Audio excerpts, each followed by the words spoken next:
ไปเอาไปทางลำเลยเอาไปทางลำเลยมาเชียงไฟเขาก้นเอามดเจ้านั่นแหละคนนึงเรานี่สบาย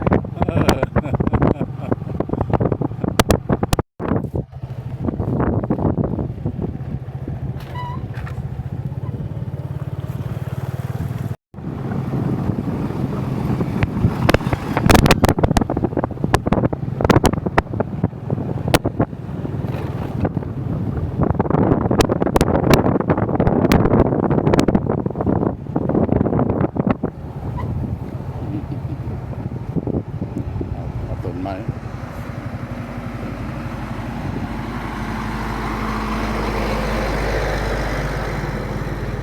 โอ้เอาไปทางลำเลยเอาไปทางลำเลยมาเชียงไฟเขาก้นเอามดเจ้า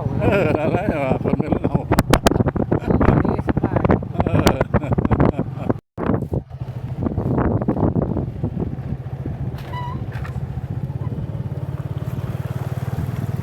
เติบ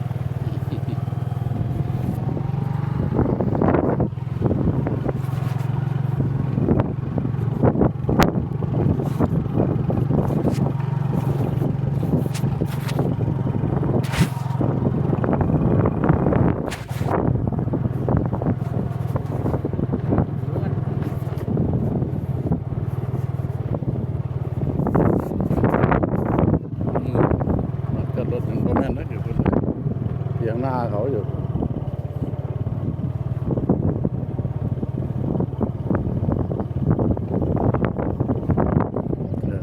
จอดอยู่นี่แหละ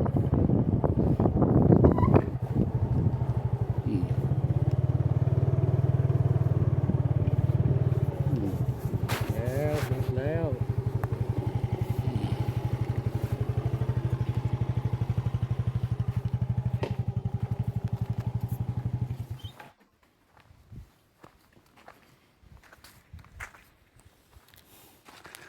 สุขสบายดีท่านผู้ชมพี่น้องพอบ้านพอล่อละได้ออกจากบ้านพีดกวดพันเนาะไปเก็บภาพบรรยากาศกับไอวิวเพิ่นละพิการทางด้านสายตาเนาะตาบอดแต่ว่าเพิ่นมีพรสวรรค์ล้ำมหาไซเป็นเนาะก็ถือว่าเป็นที่ได้ห้อยแล้วก็ได้ออกมาเลยละมาฮอดนี่แล้วก็ถือว่ามาเก็บภาพบรรยากาศรอบๆหน้าถ้ำวัดองค์ตื้ออยู่ที่บ้านนาตาดเมืองยมราชแขวงคำม่วนทางก็ยุ่งยากหลายเนาะท่านผู้ชมเนาะเอาพาพี่น้องไปเบิ่งพร้อมกันเลยเนาะ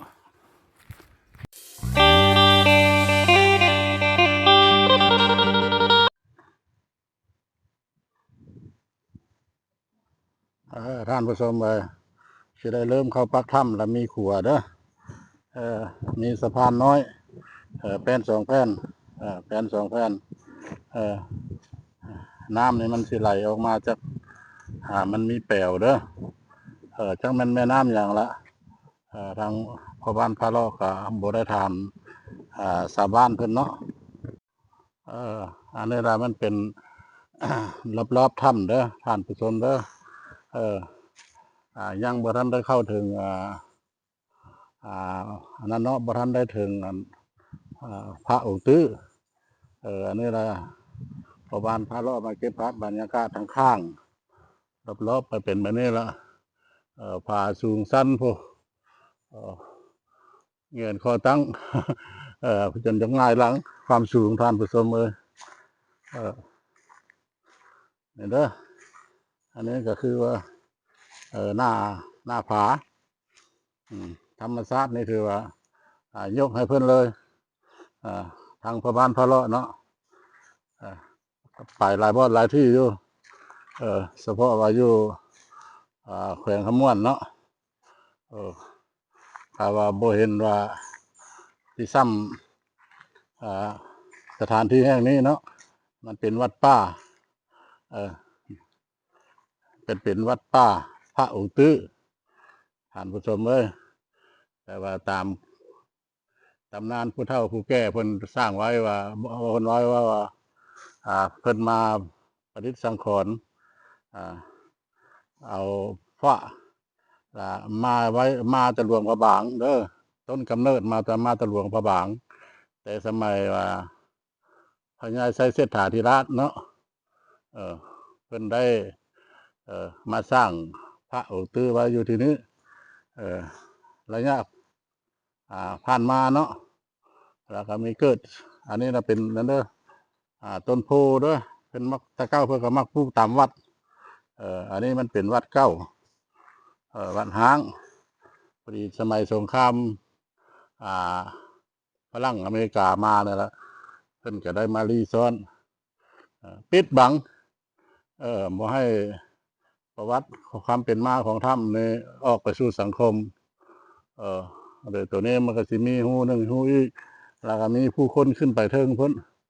แต่พอบ้านพอรอดแล้วอาจจะบ่ได้ขึ้นเนาะเพราะว่ามันสูงสั้นนี่เด้อท่านผู้ชมเด้อขึ้นก็มีพนักขึ้นนี่ดอกเนี่ยพุ่นป้าหอมๆแต่เข้าไปพุ่นแล้วก็สิเลิกตามผู้เฒ่าผู้แก่เพิ่นเว้าเอาถ้าว่าทีมงานบ้านขมวนมาเนาะเพิ่นขึ้นได้บ่เพิ่นขึ้นได้แล้วก็จังสิถามเพิ่น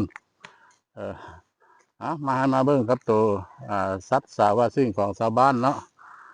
อันนี้มันเป็นอันนั้นเด้อนี่ละตัวกระบือเนาะตัวควายกะลาห้องออกควายมีแต่ควายแม่1 2 3 4 5 6สถานที่นี้นะมันมี6ตัวเป็นหยังมันจังมามาอยู่ที่ฐานอยู่นี่เพราะว่ามันก็คือคนเฮานี่แหละอันนี้ฮ้อนมาเพิ่งเย็นเนาะอยู่ทงไห้ทงนามันก็ฮ้อนมาอยู่นี่ก็หน้าฝาต้นไม้ใหญ่หลายมีน้ำอีก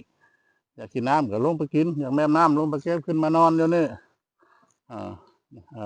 เบิ่งนี่เด้ออุดมสมบูรณ์นี่ตัวนี้ละอันนี้มันละเด้อคันอยู่ประเทศเพื่อนบ้านเฮาเนาะเพื่อนบอกโคก็ถือว่าลาวห้องละงัวมีงัวแล้วมันอยู่กระแจกระจายเนาะมันยังบ่มาโฮมเดียวตัวกระบือเนี่ยมาโฮมเดียวแล้วเด้อยู่หัน6อยู่ในอีกอยู่ในอีก5ก็เป็น11เนาะอันนี้ก็เป็นต้นไม้ไม้ใหญ่เด้ออันนี้ต้นไม้ไม้ใหญ่ต้นไม้ใบน้อยอันนี้ก็เป็นตัวอันนั้นเนาะตัวโคน้อยเนี่ยโคน้อยเอาไปเบิ่งกระตูนถ้ำเลยเนาะท่านผู้ชมเนาะเอาไปพร้อมกัน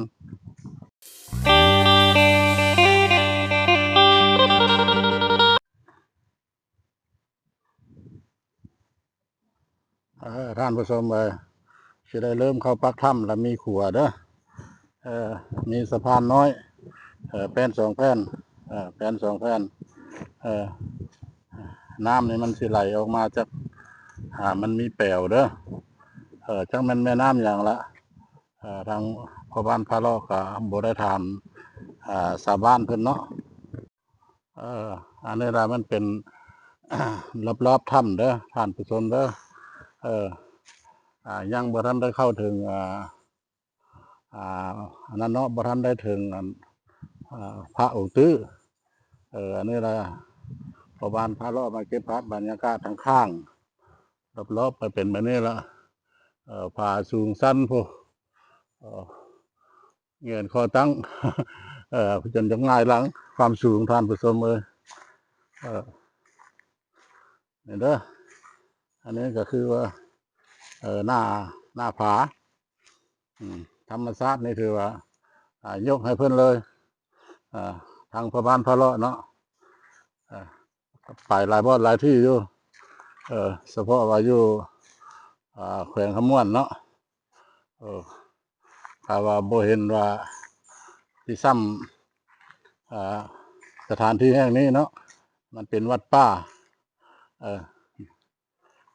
เป็นวัดป่าพระองค์ตื้อท่านผู้ชมเอ้ยแต่ว่าตามตำนานผู้เฒ่าผู้แก่เพิ่นสร้างไว้ว่าเพิ่นไว้ว่าเพิ่นมาประดิษฐ์สังขรณ์อ่าเอาพระมาไว้มาแตะหลวงพระบางเด้อต้นกำเนิดมาแตะหลวงพระบาง แต่สมัยว่าพญาไสเสถาธิราชเนาะเออเพิ่นได้มาสร้างพระองค์ตื้อไว้อยู่ที่นี้เออระยะผ่านมาเนาะแล้วก็มีเกิด อันนี้นะเป็นนั่นเด้อต้นโพเด้อเป็นมักตะเก้าเพื่อก็มักปลูกตามวัดอันนี้มันเป็นวัดเก้าวัดห้างพอดีสมัยสงครามอ่าฝรั่งอเมริกามาเนี่ยละเพิ่นก็ได้มารีซ้อนปิดบังบ่ให้ประวัติความเป็นมาของถ้ำนี่ออกไปสู่สังคมเดี๋ยวตัวนี้มันก็สิมีหูหนึ่งหูอีกแล้วก็มีผู้คนขึ้นไปเทิงพ้นแต่พอบ้านพอรอดแล้วอาจจะบ่ได้ขึ้นเนาะเพราะว่ามันสูงสั้นนี่เด้อท่านผู้ชมเด้อขึ้นก็มีพนักขึ้นอยู่แล้วเนี่ยพุ่นปากหอมๆแต่เข้าไปพุ่นแล้วก็สิเลิกตามผู้เฒ่าผู้แก่เพิ่นเว้าเอาถ้าว่าทีมงานบ้านขมวนมาเนาะเพิ่นขึ้นได้บ่เพิ่นขึ้นได้แล้วก็จังสิถามเพิ่นมาให้มาเบิ่งครับตัวสัตว์สาวาสิ่งของชาวบ้านเนาะอันนี้มันเป็นอันนั้นเด้อนี่ละตัวกระบือเนาะตัวควายกะลาห้องออกควายมีแต่ควายแม่1 2 3 4 5 6สถานที่นี้นะมันมี6ตัวเป็นหยังมันจังมาอยู่ที่ฐานอยู่นี่เพราะว่ามันก็คือคนเฮานี่แหละอันนี้ฮ้อนมาเพิ่งเย็นเนาะอยู่ทงไร่ทงนามันก็ฮ้อนมาอยู่นี่ก็หน้าฝาต้นไม้ใหญ่หลายมีน้ำอีกอยากกินน้ำก็ลงไปกินอยากแม่น้ำลงไปเก็บขึ้นมานอนอยู่นี่เบิ่งนี่เด้ออุดมสมบูรณ์เนี่ยตัวนี้ละอันนี้มันละเด้อคันอยู่ประเทศเพื่อนบ้านเฮาเนาะเพิ่นว่าโคก็ถือว่าลาวห้องละงัวมีงัวแล้วมันอยู่กระแจกกระจายเนาะมันยังบ่มาโฮมเดียวตัวกระบือเนี่ยมาโฮมเดียวแล้วเด้อยู่หัน6อยู่ในอีกอยู่ในอีก5ก็เป็น11เนาะอันนี้ก็เป็นต้นไม้ไม้ใหญ่เด้ออันนี้ต้นไม้ไม้ใหญ่ต้นไม้ใบน้อยอันนี้ก็เป็นตัวอันนั้นเนาะตัวโคน้อยเนี่ยโคน้อยเอาไปเบิ่งกระตูถ้ำเลยเนาะท่านผู้ชมเนาะเอาไปพร้อมกัน